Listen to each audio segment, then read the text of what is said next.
గోంగూర అంటే ఎవరికి ఇష్టం ఉండదో చెప్పండి. అలాంటి గోంగూరలో మటన్ వేసి చేస్తే ఇంకా టేస్ట్ అసలు చెప్పాల్సిన అవసరం లేదు, అల్టిమేట్గా ఉంటుంది. Welcome back to our channel చిన్న నేస్తం. ఈరోజు గోంగూర మటన్ ఎలా చేయాలో చూద్దామండి. ముందుగా స్టవ్ ఆన్ చేసుకొని నేను ఇక్కడ కుక్కర్ పెట్టాను. ఆయిల్ వేసుకోవాలి. ఆయిల్ హీట్ అయ్యాక జీలకర్ర వేసాను. ఇక నేను 2 లార్జ్ ఆనియన్స్ తీసుకున్నాను. ఆనియన్స్ ఎర్రగా అయ్యేంత వరకు ఫ్రై చేసుకోవాలి. ఇందులో నేను 2 పచ్చిమిర్చి వేసాను, కొంచెం కరివేపాకు, గుప్పెడు మింట్ ఫ్లేవర్ ఉన్న పుదీనా వేసాను. పుదీనా ఫ్లేవర్ చాలా బాగుంటుంది కర్రీకి. ఇక్కడ నేను 1 టీ స్పూన్ అల్లం వెల్లుల్లి పేస్ట్ వేసాను. ఫ్రెష్గా పట్టినది వేసుకోండి, టేస్ట్ స్మెల్ బాగుంటుంది. ఇక్కడ నేను 2 టమాటాస్ చిన్నవి తీసుకున్నాను. ఇక్కడ చేసేది గోంగూర కాబట్టి పుల్లగా ఉంటుంది, అందుకే నేను స్మాల్ టమాటాస్ 2 తీసుకున్నాను. 1 టీ స్పూన్ పసుపు, 2 స్పూన్ల కారం వేసుకున్నాను, 1.5 స్పూన్ సాల్ట్ వేసుకున్నాను. చూడండి, వీటన్నిటిని బాగా కలుపుకోవాలి అడుగంటకుండా.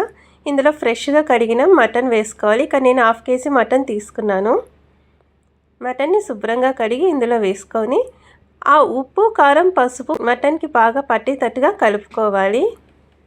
ఇక్కడ నేను ధనియాలు, చెక్క, లవంగ ఈ మూడింటిని ఫ్రై చేసి మిక్సీ పట్టి ఆ మిశ్రమాన్ని 1 టీ స్పూన్ వేసాను. ఇలా అడుగంటకుండా మటన్ని బాగా కలుపుకోవాలి. ఇందులోకి నేను సగం గ్లాస్ వాటర్ వేసి మూత పెట్టుకొని 4 విజిల్స్ రానివ్వాలి. ఇక్కడ నేను గోంగూరకు ప్రిపేర్ చేసుకుంటున్నాను.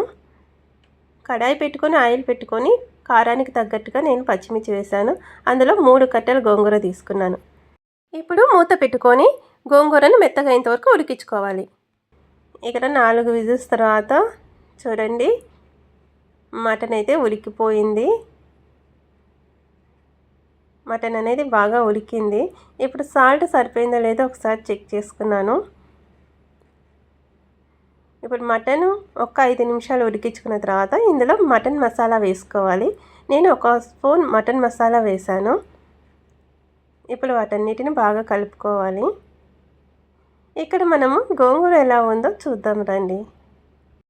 చూడండి, గోంగూర పచ్చిమిర్చి మెత్తగా ఉడికిపోయింది. బాగా మిక్స్ చేసుకోవాలి. గరిటెతోనే బాగా కలుపుకోవాలి, అంతే కానీ మిక్సీలో వేసుకొని మెత్తగా మిక్స్ చేసుకోకూడదు. పేస్ట్ లాగా టేస్ట్ అనేది చేంజ్ అవుతుంది.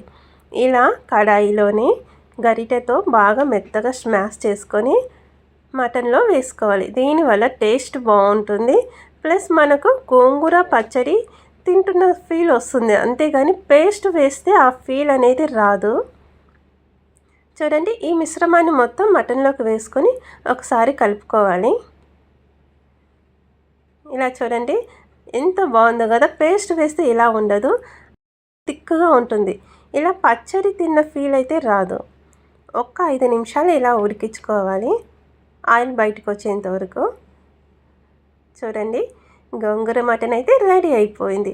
నా వీడియో కనుక మీకు నచ్చినట్లయితే please subscribe to my channel.